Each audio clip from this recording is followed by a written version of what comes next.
Plans to legalise cannabis could be brought forward if the Liberal Democrats gain power next month. The party wants to create a legal market for the production and sale of the substance. Well, their stance makes it one of the first political parties to fight an election on a ticket of relaxing drug laws. The Sky's Siobhan Robbins joins us from Westminster now. Quite a brave move, as we've suggested there.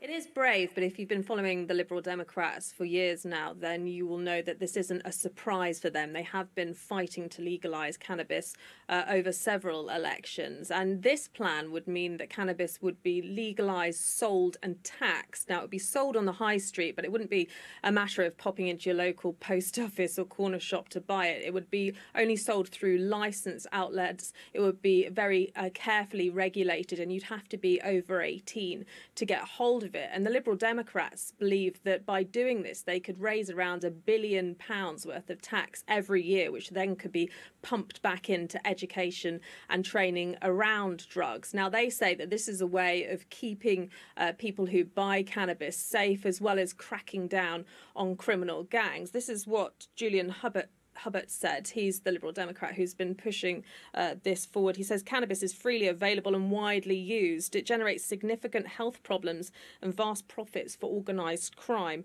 The current approach is a disaster for young people whose mental and physical health is being harmed by an increasingly potent product. So you might be questioning, well, OK, legalising it, how does that make it more safe? Well, they're also going to try and control what's in the cannabis that's on sale. So they're going to try and limit a component in it called THC, which is the active component, and then they're going to try and boost another component which reduces the harm in it. That's what they say they would do if they sold it. So they'd be taking their money away from criminal gangs and potentially making users safer, they claim.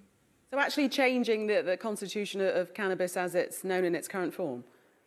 So they'd be basically regulating it. What they're saying is that skunk, which is a form of cannabis, which is widely available in the market, isn't regulated. You often don't know what levels of the drug, this THC component, is in it, and it can be particularly potent. So they're going to try and make it in a more controlled environment. OK, Siobhan, thank you. Remember, you can follow every twist and turn of this